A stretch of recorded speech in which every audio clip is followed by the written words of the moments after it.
Página 62. La estructura de la realidad, David Deutsch, 1999.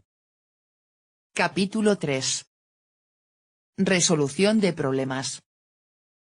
No sé qué es más sorprendente, si el propio comportamiento de las sombras o el hecho de que la observación de algunas conformaciones de luz y sombra nos obligue a revisar tan radicalmente nuestra concepción de la estructura de la realidad.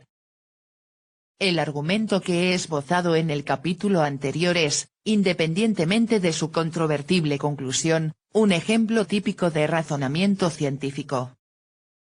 Vale la pena reflexionar sobre el carácter de este razonamiento, que constituye por sí mismo un fenómeno natural tan sorprendente y lleno de implicaciones, por lo menos, como la física de las sombras. A aquellos que preferirían atribuir a la realidad una estructura más prosaica, tal vez les parezca desproporcionado e incluso injusto, que consecuencias tan trascendentales puedan seguirse del hecho de que un diminuto punto de luz sobre una pantalla se encuentre aquí, en vez de estar allí. Pero así es, y no se trata de la primera vez en la historia de la ciencia que ocurre algo semejante, ni mucho menos. A este respecto, el descubrimiento de otros universos recuerda mucho el de los planetas hecho por los primeros astrónomos.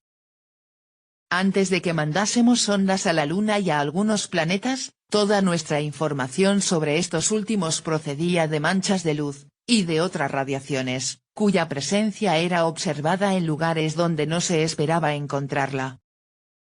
Consideremos cómo se descubrió el hecho fundamental y definitorio acerca de los planetas, el de que no son estrellas. Si miramos el cielo por la noche durante unas horas, observaremos que las estrellas parecen evolucionar alrededor de un determinado punto del espacio. Lo hacen rígidamente, manteniendo posiciones fijas entre sí. Según la explicación tradicional, el cielo nocturno estaba constituido por una enorme esfera celestial que giraba alrededor de una tierra fija, y las estrellas eran, o bien agujeros en dicha esfera, o bien cristales resplandecientes engarzados en ella.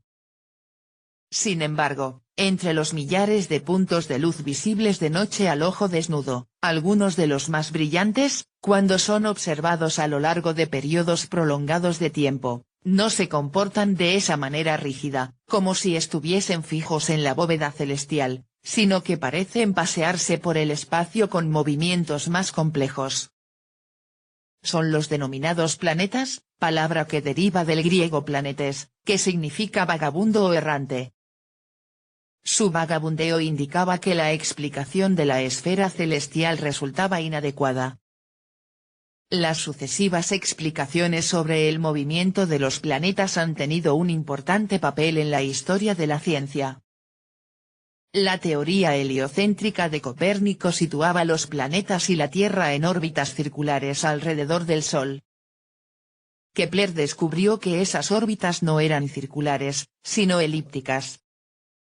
Newton explicó las elipses mediante su ley de la gravitación al cuadrado de sus distancias, la cual fue utilizada más tarde para predecir que esas fuerzas de atracción entre los planetas causarían pequeñas desviaciones en sus órbitas elípticas.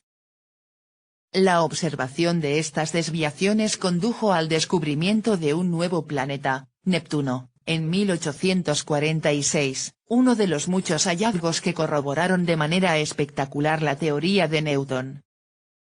Sin embargo, algunas décadas más tarde, la teoría general de la relatividad de Einstein nos proporcionaría una explicación fundamentalmente distinta de la gravedad, en términos de tiempo y espacio curvos, y predeciría trayectorias ligeramente distintas. Predijo correctamente, por ejemplo, que el planeta Mercurio se desvía cada año una 10 milésima de grado de la posición prevista por la teoría de Newton. Predijo también que la luz estelar, al pasar cerca del Sol, era desviada por la gravedad el doble de lo previsto por dicha teoría. La comprobación de esta desviación, efectuada por Arthur Eddington en 1919, es considerada a menudo el momento a partir del cual la visión newtoniana del mundo dejó de ser sostenible desde un punto de vista racional. Irónicamente, las reevaluaciones modernas de la exactitud del experimento de Eddington sugieren que esta apreciación podría haber sido prematura. Dicho experimento, que ha sido repetido con gran exactitud, incluía la medición de las posiciones de manchas, las imágenes de estrellas cercanas al limbo del Sol durante un eclipse, sobre una placa fotográfica.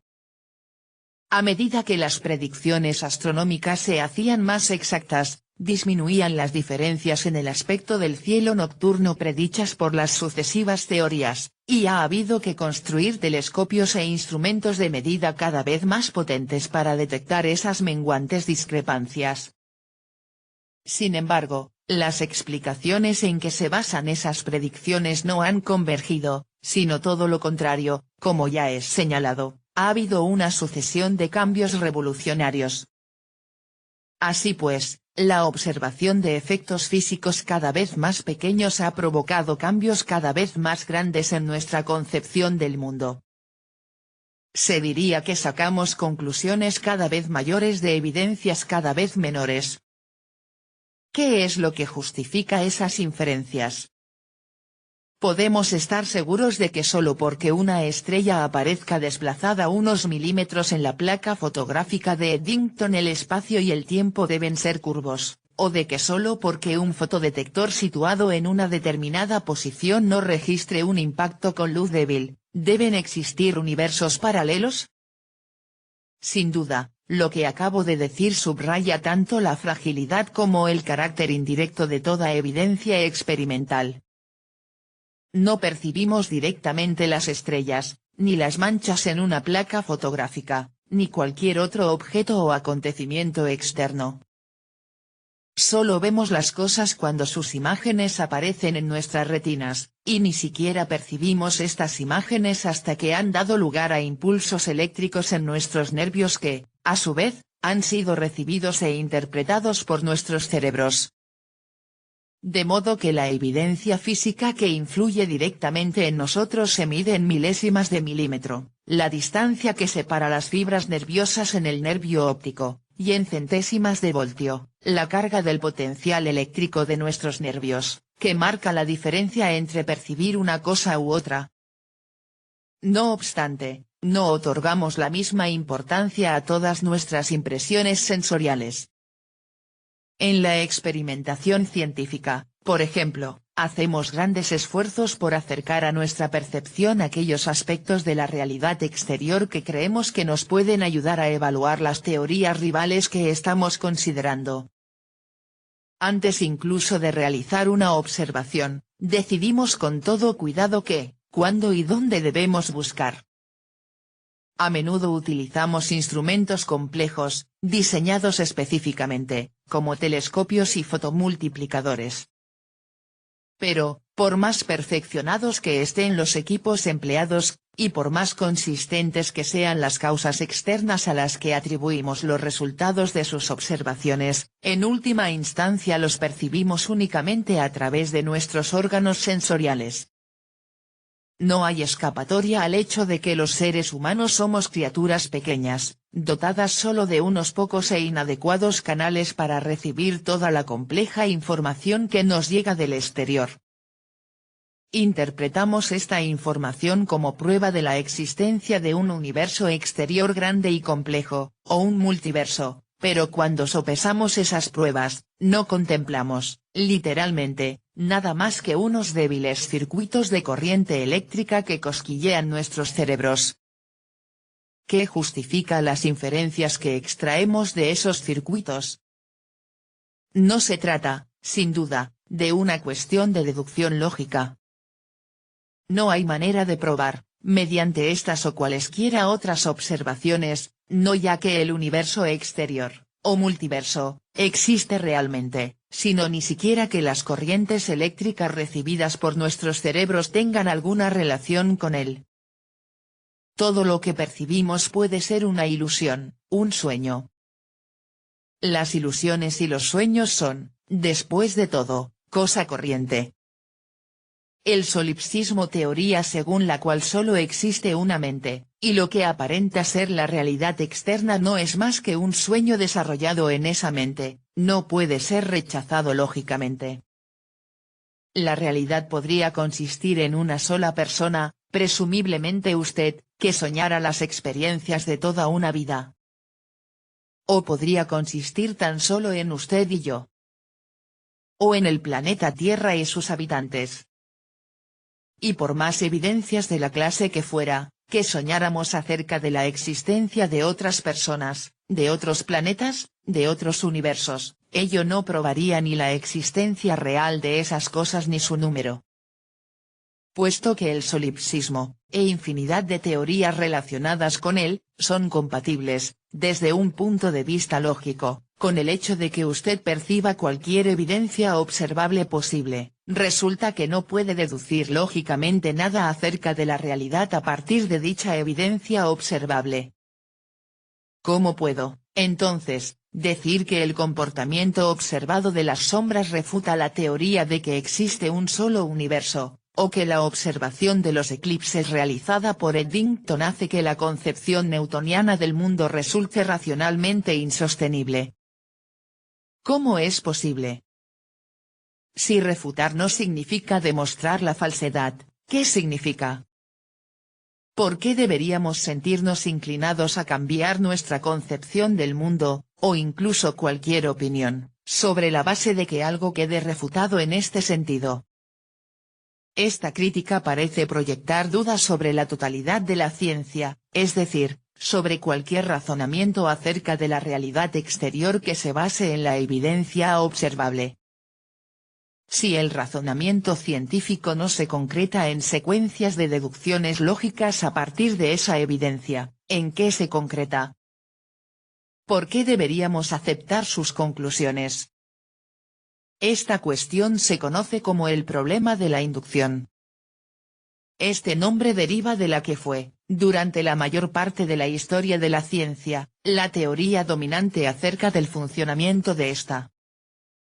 Dicha teoría postulaba que, a falta de demostraciones matemáticas, existe un modo menor, pero todavía suficiente, de justificar las observaciones, denominado inducción. La inducción se contraponía, por un lado, con la justificación supuestamente perfecta proporcionada por la deducción, y, por otro, con las formas, supuestamente más débiles, desde el punto de vista filosófico, del razonamiento intuitivo, que carecen de evidencias obtenidas de la observación que la respalden. En la teoría inductivista del conocimiento científico, las observaciones tienen dos papeles, primero, en el descubrimiento de teorías científicas, y segundo, en su justificación. Se supone que se descubre una teoría por la extrapolación o la generalización de los resultados de las observaciones. Así pues, si gran número de observaciones se adaptan a la teoría, y no hay ninguna que discrepe de ella, se la considera justificada, creíble y fiable. Ilustra este esquema la figura 3.1. El análisis inductivista de lo que he dicho acerca de las sombras sería, pues, el siguiente: observamos una serie de sombras y detectamos fenómenos de interferencia, estadio 1. Los resultados se ajustan a los que cabría esperar si existiesen universos paralelos que se afectasen mutuamente en cierta medida. Pero al principio nadie se da cuenta de ello.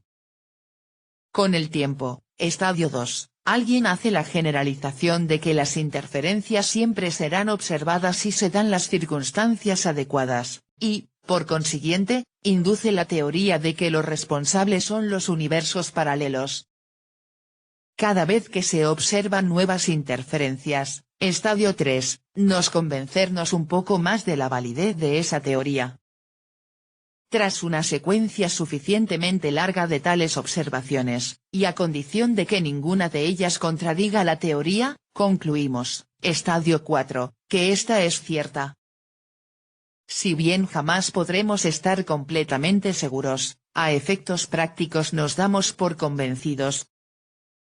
No resulta fácil decidir por dónde empezar la crítica del planteamiento inductivista de la ciencia, dada su profunda falsedad en tan diversos aspectos.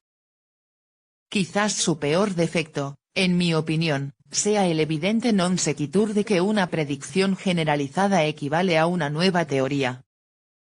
Como toda teoría científica de cierta profundidad, la de los universos paralelos, simplemente, no tiene la forma de una generalización a partir de la observación. ¿Acaso observamos primero un universo, luego otro, y más tarde un tercero, y de ello inducimos que su número es infinito? Era la generalización de que los planetas vagarán por el espacio siguiendo una órbita, y no otra, equivalente a la teoría de que son mundos que giran alrededor del Sol y la Tierra es uno de ellos. Resulta igualmente erróneo pretender que repetir nuestras observaciones sea el modo en que nos convencemos de las teorías científicas. Como he dicho, las teorías son explicaciones, no meras predicciones. Si uno no acepta una explicación propuesta para una serie de observaciones, repetir estas una y otra vez difícilmente será la solución. Y todavía más difícil será que repetir las observaciones nos ayude a elaborar una explicación satisfactoria cuando no se nos ocurre pensar en ninguna. Es más, ni siquiera las meras predicciones pueden ser justificadas nunca por la evidencia obtenida mediante la observación, como demostró Bertrand Russell con su historia del pollo. En evitación de cualquier posible malentendido, permítaseme señalar que se trata de un metafórico pollo antropomorfo que representa a un ser humano que trata de entender las regularidades del universo. El pollo observa que el granjero va cada día a darle de comer, y predice que lo seguirá haciendo así día tras día. Los inductivistas dirían que el pollo ha extrapolado sus observaciones en una teoría, y que cada comida la justifica un poco más. Un buen día, sin embargo, aparece el granjero y, en vez de darle de comer, le retuerce el pescuezo al pollo. El desengaño experimentado por el pollo de Russell lo han sentido también billones de otros pollos. Ello justifica inductivamente la conclusión de que la inducción no puede justificar ninguna conclusión. Esta crítica, sin embargo, resulta demasiado tolerante con el inductivismo. Ilustra el hecho de que la observación repetida no puede justificar teorías, pero, al hacerlo, deja de lado completamente, o, incluso, acepta, una concepción errónea aún más fundamental, la de que resulta posible extrapolar inductivamente las observaciones para formar nuevas teorías. De hecho, es imposible extrapolar observaciones, a menos de haberlas situado previamente dentro de un marco explicativo. A fin de inducir su falsa predicción, por ejemplo, el pollo de Russell debe tener previamente una falsa explicación para el comportamiento del granjero. Quizás suponía que éste tenía sentimientos humanitarios hacia los pollos. Si se le hubiese ocurrido otra explicación, por ejemplo, que el granjero solo engordaba a sus pollos para comérselos, habría extrapolado su comportamiento de modo bien distinto. Supongamos que, un buen día, el granjero empieza a dar más comida que antes a sus pollos. El modo en que se extrapole este nuevo conjunto de observaciones para predecir el comportamiento del granjero dependerá enteramente de cómo se explique este. Según la teoría del granjero humanitario, resulta evidente que su benevolencia ha aumentado, y, por lo tanto, los pollos tienen aún menos motivos que antes para preocuparse. Sin embargo, según la teoría del engorde, el nuevo comportamiento resulta sumamente ominoso, es evidente que el momento del sacrificio se acerca. El hecho de que una misma evidencia procedente de la observación pueda ser extrapolada para arrojar dos predicciones diametralmente opuestas según la explicación que se adopte, sin que sea capaz de justificar ninguna de ellas, no constituye una limitación accidental del medio agropecuario. Es cierto para toda evidencia fruto de la observación en cualquier circunstancia. Las observaciones no pueden tener ninguno de los dos papeles que les atribuye el esquema inductivista, ni por lo que respecta a las meras predicciones ni, todavía menos, por lo que se refiere a las genuinas teorías explicativas. Sin duda, el inductivismo se basa en una teoría muy sensata del crecimiento del conocimiento, la de que aprendemos de la experiencia, e históricamente ha estado asociado con la liberación de la ciencia del dogma y la tiranía. Pero si deseamos entender la verdadera naturaleza del conocimiento, así como su lugar en la estructura de la realidad, debemos afrontar el hecho de que el inductivismo es falso de raíz. Ningún razonamiento científico y, lo que es más, ningún razonamiento, de la clase que sea, que haya resultado cierto, ha encajado nunca en la descripción inductivista. ¿Cuál es, pues, el patrón del razonamiento y el descubrimiento científicos? Hemos visto ya que el inductivismo, y las demás teorías del conocimiento centradas en la predicción, se basan en una idea errónea. Lo que necesitamos, entonces, es una teoría del conocimiento centrada en la explicación, una teoría que permita comprender cómo se producen y se justifican las explicaciones, una teoría que permita comprender cómo, por qué y cuándo debemos aceptar que nuestras percepciones cambien nuestra concepción del mundo. Una vez la tengamos, no necesitaremos ya separar la teoría de las predicciones, puesto que, si se tiene la explicación de un fenómeno observable, hacer predicciones acerca de él no es ningún misterio.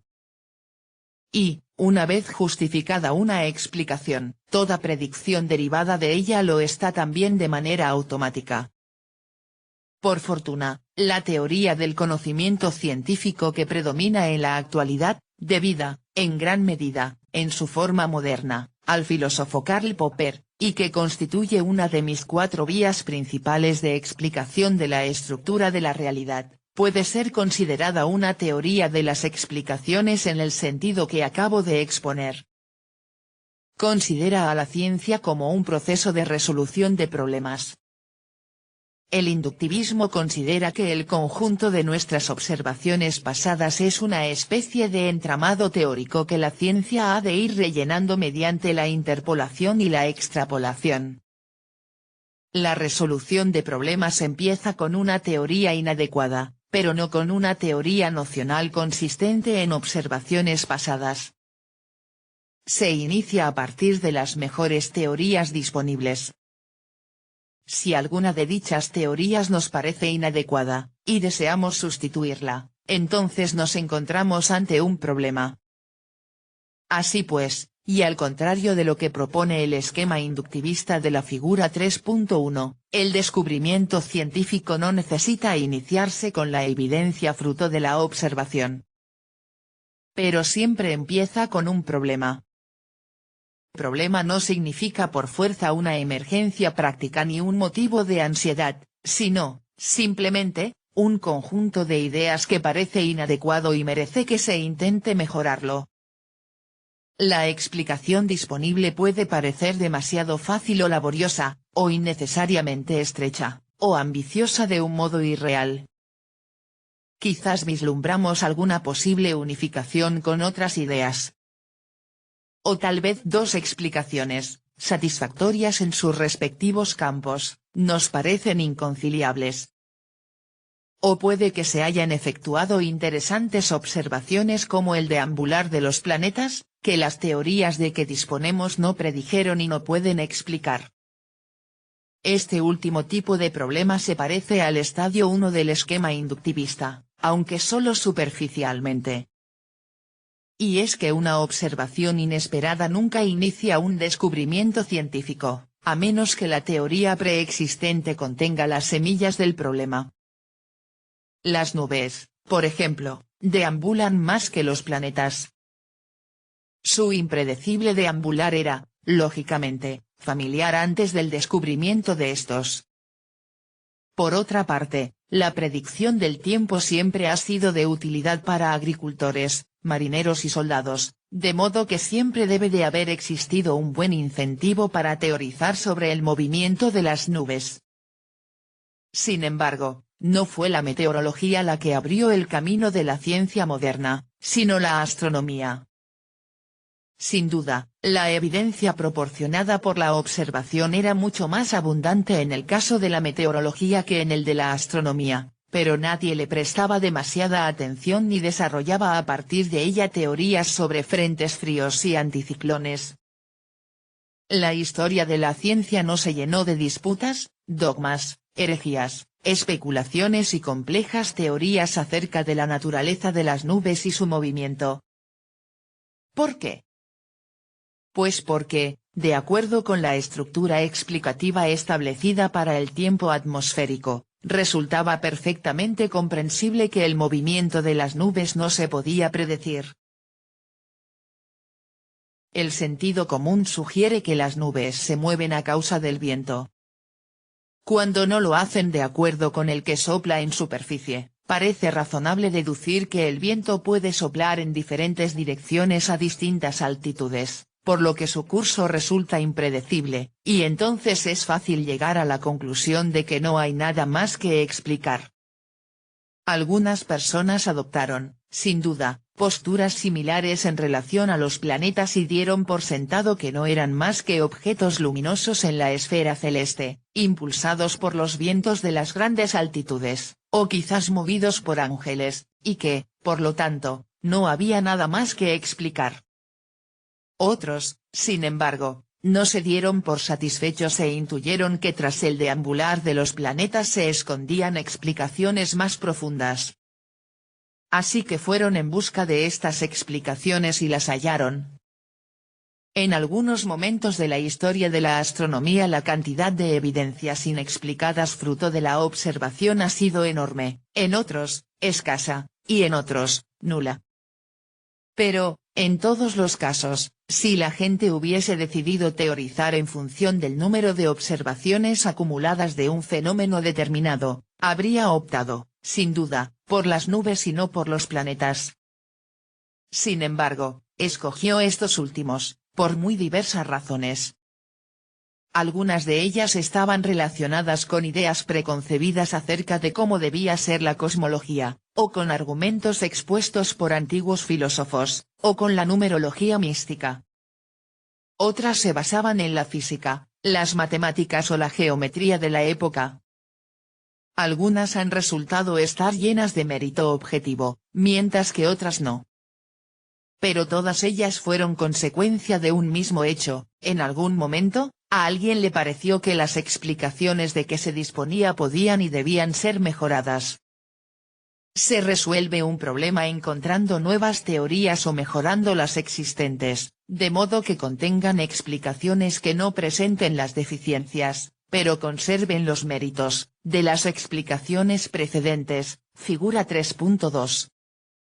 Así, cuando se presenta un problema, estadio 1, el paso siguiente siempre incluye la conjetura, la proposición de nuevas teorías o la modificación o reinterpretación de las existentes, con la esperanza de resolver el problema, estadio 2.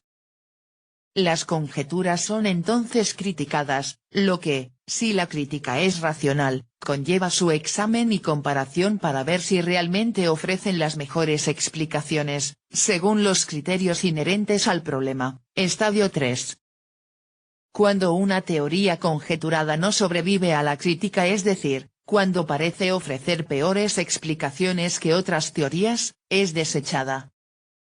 Cuando desechamos alguna de las teorías existentes en favor de una nueva, estadio 4, consideramos provisionalmente que nuestro proceso de resolución de problemas ha avanzado. Digo provisionalmente porque es probable que la subsiguiente resolución de problemas conlleve la alteración o incluso la sustitución de esas nuevas teorías aparentemente satisfactorias y, en algunas ocasiones, la resurrección de algunas de las que nos parecieron insatisfactorias. Así pues, la solución, por buena que sea, nunca es el fin de la historia, sino el punto de partida para el próximo proceso de resolución de problemas, estadio 5. Esto ilustra otra de las falsedades inherentes al inductivismo. El objetivo de la ciencia no es encontrar una teoría que sea definitiva, o parezca que lo puede ser, sino encontrar en cada momento la mejor teoría de que podemos disponer y que, a ser posible, mejore todas las teorías existentes. Todo enunciado científico intenta convencernos de que la explicación ofrecida es la mejor de que se dispone. No nos dice, ni nos puede decir, nada acerca de lo que sucederá con esa explicación cuando, en el futuro, se vea sometida a nuevas críticas y comparada con explicaciones que aún hay que descubrir. Una buena explicación puede hacer buenas predicciones sobre el futuro, pero lo que ninguna de ellas puede ni siquiera sugerir, es el contenido o la calidad de sus rivales futuras. Lo que he descrito hasta aquí es aplicable a toda resolución de problemas, cualesquiera que sean las materias o las técnicas de crítica racional involucradas. La resolución de problemas científicos incluye en todos los casos un método particular de crítica racional, denominado prueba experimental. Cuando dos o más teorías rivales hacen predicciones conflictivas sobre el resultado de un experimento, este es realizado y la teoría o teorías que hicieron falsas predicciones son desechadas. La elaboración de las conjeturas científicas se concentra en el hallazgo de explicaciones que permitan hacer predicciones comprobables experimentalmente. De un modo ideal, andamos siempre a la búsqueda de pruebas experimentales cruciales, experimentos cuyos resultados, cualesquiera que sean, harán desechar una o más de las teorías contrastadas. Este proceso se ilustra en la figura 3.3. Tanto si el problema inicial contenía observaciones como si no, estadio 1, y tanto si las teorías contrastadas estaban diseñadas para ser comprobadas experimentalmente como si no, estadio 2, es en la fase crítica del descubrimiento científico, estadio 3, donde las pruebas experimentales tienen un papel característico y decisivo. Dicho papel consiste en demostrar que algunas de las teorías son insatisfactorias poniendo de manifiesto que sus explicaciones conducen a falsas predicciones. Debo mencionar aquí una notable asimetría en la filosofía y la metodología de la ciencia, mientras que una predicción incorrecta convierte automáticamente en insatisfactoria a la explicación en que se basa. Una predicción correcta no nos dice nada en absoluto sobre la explicación que la ha originado. Es relativamente frecuente que explicaciones con muy poco fundamento científico hagan predicciones correctas, cosa que deberían tener en cuenta, aunque no lo hacen, los entusiastas de los ovnis, los teóricos de las conspiraciones y los pseudocientíficos de toda índole. Si una teoría relativa a hechos observables no es verificable, es decir, si ninguna observación factible está en condiciones de desecharla, no puede explicar por sí misma por qué esos hechos suceden del modo en que son observados y no de cualquier otro. La teoría de los ángeles para justificar el movimiento de los planetas, por ejemplo, no se puede verificar porque, haciendo caso omiso de cómo se muevan los planetas, su movimiento siempre podría ser atribuido a los ángeles. Por consiguiente, dicha teoría no puede explicar los movimientos concretos que vemos, a menos que se complemente con una teoría independiente sobre el movimiento de los ángeles. Por esta razón existe una regla metodológica en ciencia que dice que, una vez que una teoría verificable de manera experimental ha superado las pruebas apropiadas, cualquier teoría menos verificable acerca de los mismos fenómenos queda automáticamente desechada, puesto que sus explicaciones serán, sin duda, inferiores. Se dice a menudo que esta regla traza la frontera entre la ciencia y otras clases de adquisición de conocimientos. Pero si admitimos que la ciencia trata de explicaciones, veremos que esta regla es, en realidad, un caso especial de algo que se aplica de modo natural a todos los casos de resolución de problemas. Las teorías capaces de ofrecer explicaciones más detalladas son preferidas de modo automático. Y ello por dos razones. La primera es que una teoría que se juega el cuello, al ser más específica sobre más fenómenos, se abre a sí misma y a sus rivales a más formas de crítica y, en consecuencia, tiene más probabilidades de hacer avanzar el proceso de resolución de problemas. La segunda es, simplemente, que, si dicha teoría sobrevive a la crítica, dejará menos cosas por explicar, que es de lo que, en realidad, se trata. he señalado ya que, incluso en ciencia, la mayor parte de la crítica no consiste en pruebas experimentales. Ello es consecuencia de que la crítica científica no se centra en las predicciones de la teoría, sino que va directamente a las explicaciones en que se basan aquellas. Comprobar las predicciones constituye solo un modo indirecto, si bien muy importante, cuando resulta posible, de verificar las explicaciones. En el capítulo 1 ofrecí el ejemplo de la cura de hierba, la teoría de que comer 1 kilo de hierba cura el resfriado común.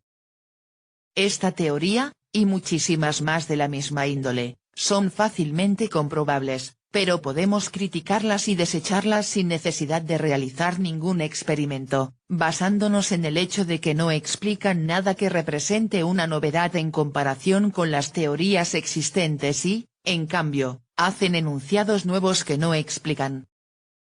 Los estadios de un descubrimiento científico que muestra la figura 3.3 rara vez se completan al primer intento.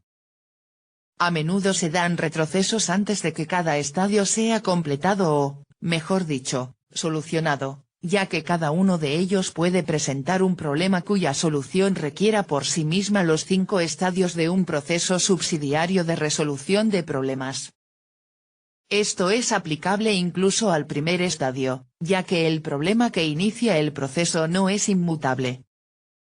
Si no somos capaces de dar con buenas posibles soluciones, podemos vernos obligados a regresar al estadio 1 para reformular el problema, o incluso para escoger un problema distinto. En realidad, su aparente insolubilidad es solo una de las múltiples razones por las que a menudo nos parece deseable modificar los problemas que estamos resolviendo. Algunas variantes del problema pueden resultar más interesantes o más relevantes para otros problemas, algunas están mejor formuladas, otras parecen potencialmente más fructíferas, o más urgentes, o lo que sea. En muchos casos, la discusión acerca de cuál es exactamente el problema y cuáles serían los atributos de una buena explicación es objeto de tantas críticas y conjeturas como las propias soluciones. De modo similar, si al llegar al estadio 3 la crítica es incapaz de seleccionar la mejor de varias teorías rivales, buscamos nuevos métodos críticos. Si eso no da resultado, podemos volver al estadio 2 y tratar de depurar al máximo las soluciones propuestas, y las teorías de que disponemos, a fin de obtener de ellas más explicaciones y predicciones y facilitar así la detección de los errores. También podemos volver al estadio 1 y tratar de hallar mejores criterios para las explicaciones que iremos encontrando. Y así sucesivamente. No solo hay constantes retrocesos, sino que al mismo tiempo los múltiples subproblemas presentan retos constantes a los que hay que hacer frente a medida que surgen. Hasta que el descubrimiento ha sido completado no puede presentarse un argumento razonablemente secuencial, con un esquema parecido al de la figura 3.3. Puede empezar con la exposición de la última y mejor versión del problema y mostrar acto seguido por qué algunas de las teorías desechadas no superaron la crítica, para presentar a continuación la teoría ganadora, explicar por qué superó la crítica, demostrar que podemos pasarnos sin las teorías desechadas y, finalmente, señalar algunos de los nuevos problemas que plantea el descubrimiento. Mientras un problema se encuentra en proceso de solución, nos enfrentamos a un grande y heterogéneo cúmulo de ideas, teorías y criterios que compiten por sobrevivir, cada uno de ellos con múltiples variantes. Hay un continuo bullir de teorías, pues las que no son alteradas son sustituidas por otras. Así pues, todas las teorías están sujetas a variación y selección, de acuerdo con criterios que también están sujetos a variación y selección. En conjunto, este proceso se asemeja a la evolución biológica. El problema se asemeja a un nicho ecológico, y la teoría, a un gen o una especie cuya viabilidad dentro de ese nicho se estuviera comprobando. Las variantes de las teorías, al igual que las mutaciones genéticas, surgen continuamente, y las menos aptas se extinguen al triunfar las más capaces de sobrevivir. el éxito es la capacidad para seguir adelante a pesar de la presión selectiva, la crítica, aplicada al nicho concreto. Los criterios para la crítica dependerán, en parte, de las características físicas de cada nicho y, en parte, de los atributos de otros genes y especies, es decir, de otras ideas, ya existentes. Tanto la nueva concepción del mundo que puede estar implícita en una teoría que resuelve un problema como las características distintivas de una nueva especie que ocupa un nicho son propiedades emergentes del problema o el nicho. En otras palabras, obtener soluciones es un proceso complejo por definición. No existe un modo sencillo de descubrir la verdadera naturaleza de los planetas a partir, por ejemplo, de una crítica de la teoría de la esfera celeste y algunas observaciones adicionales, al igual que no hay una manera simple de describir el ADN de un koala a partir de las propiedades del eucalipto. La evolución, la prueba y el error, especialmente la forma de prueba y error determinada y correcta que denominamos descubrimiento científico, son los únicos caminos. Por esta razón, Popper da el nombre de epistemología evolutiva a su teoría de que el conocimiento solo puede crecer mediante la conjetura y la refutación, según el esquema de la figura 3.3. Se trata de un importante punto de vista unificador, y, como veremos, se dan otras conexiones entre esas dos vías. No quisiera, sin embargo, destacar únicamente las similitudes entre el descubrimiento científico y la evolución biológica, ya que existen también importantes diferencias entre ambas. Una de ellas es que en biología las variaciones, mutaciones, son aleatorias, ciegas y carentes de propósito, mientras que en la resolución de problemas la creación de nuevas conjeturas es en sí misma un proceso complejo y cargado de conocimiento, guiado por los propósitos de las personas involucradas. Quizás una diferencia más importante aún es que no existe el equivalente biológico de argumento. Toda conjetura debe ser probada experimentalmente, lo que constituye una de las razones por las que la evolución biológica es, con mucho, más lenta y menos eficiente. Sin embargo, el vínculo entre ambos procesos es mucho más que una mera analogía, son dos de las cuatro vías principales, íntimamente relacionadas, que propongo como explicación de la estructura de la realidad. Tanto en la ciencia como en la evolución biológica, el éxito evolutivo depende de la creación de conocimiento objetivo y que sea capaz de sobrevivir, lo que en biología denominamos adaptación. Es decir, la capacidad de un gen o una teoría para sobrevivir en un nicho no es una función fortuita de su estructura, sino que depende de que la suficiente información fidedigna y útil se halle o no codificada allí, de modo implícito o explícito. Hablaremos de ello en el capítulo 8. Podemos ahora empezar a comprender lo que justifica las inferencias que extraemos de nuestras observaciones. No lo hacemos nunca solo a partir de las observaciones, pero éstas pueden convertirse en significativas en el curso de un argumento cuando ponen de manifiesto deficiencias en alguna de las explicaciones que compiten.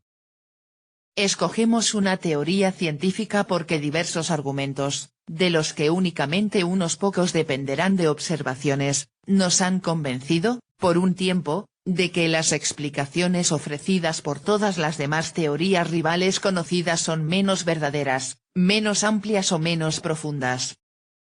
Comparemos unos instantes los esquemas de las figuras 3.1 y 3.3, y consideremos cuán distintas son las concepciones del proceso científico que representan.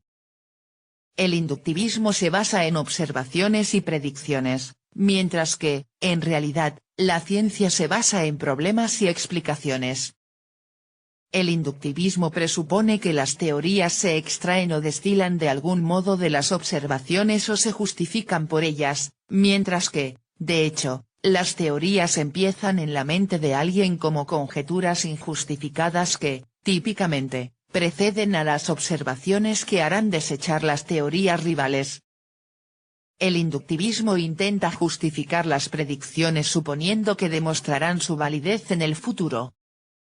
La resolución de problemas justifica una explicación por ser mejor que otras de las que se dispone en ese momento. El inductivismo es una continua fuente de toda clase de peligrosos errores porque superficialmente parece plausible, a pesar de su intrínseca falsedad.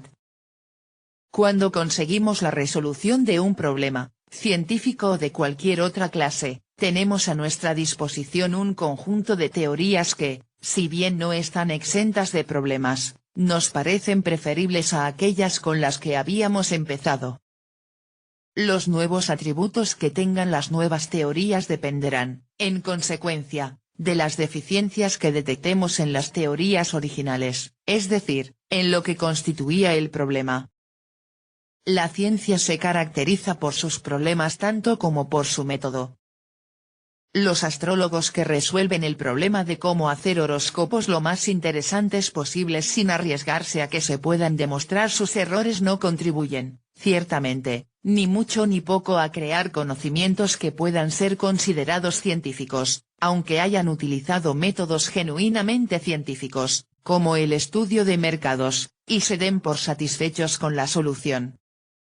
En la auténtica ciencia el problema consiste siempre en la comprensión de algún aspecto de la estructura de la realidad mediante el hallazgo de explicaciones tan amplias y profundas, tan verdaderas y específicas, como sea posible.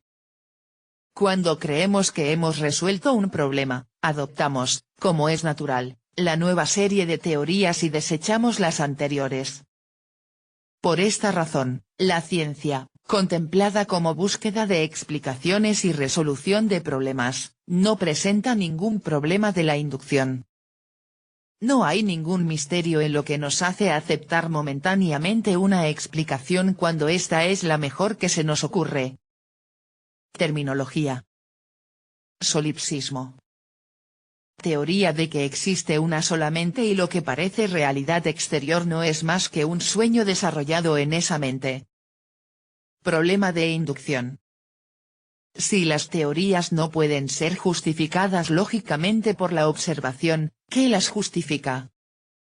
Inducción. Proceso, carente de validez, por el que las teorías generales se suponen obtenidas mediante la acumulación de observaciones, o justificadas por estas. Problema. Se presenta un problema cuando alguna de nuestras teorías, especialmente por las explicaciones que proporciona, parece inadecuada y necesitada de mejora. Crítica. La crítica racional compara teorías rivales con la finalidad de descubrir cuál ofrece las mejores explicaciones, de acuerdo con los criterios inherentes al problema. Ciencia. El propósito de la ciencia es la comprensión de la realidad mediante explicaciones. El método crítico característico, pero no único, empleado en ciencia es la prueba experimental. Prueba experimental. Experimento cuyo resultado permite desechar una o varias de las teorías rivales. Sumario. En áreas fundamentales de la ciencia, la observación de efectos cada vez más sutiles y pequeños nos conduce a importantes conclusiones sobre la estructura de la realidad. Estas conclusiones, sin embargo, no pueden ser extraídas por pura lógica de las observaciones. ¿Qué las convierte, pues, en determinantes? Esto es el problema de la inducción. Según el inductivismo, las teorías científicas son descubiertas mediante la extrapolación de los resultados de las observaciones y justificadas cuando se obtienen observaciones corroborantes. De hecho, el razonamiento inductivo no es válido, pues resulta imposible extrapolar observaciones a menos que dispongamos previamente de un marco explicativo para ellas.